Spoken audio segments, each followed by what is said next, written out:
حکمت سیوم. اول فقه آموز.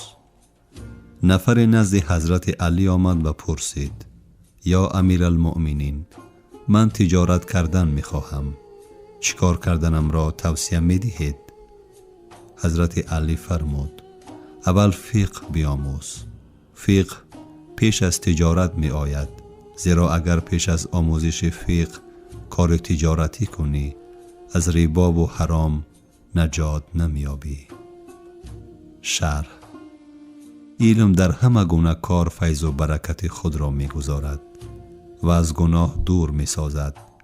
این است که طلب علم فرض است و فقه فعالیت کاری خویش را دانستن حتمی است، تا اینکه در چهارچوب حلال پای را نگاه داشتن نادانسته به گناه غوطه نگردیم.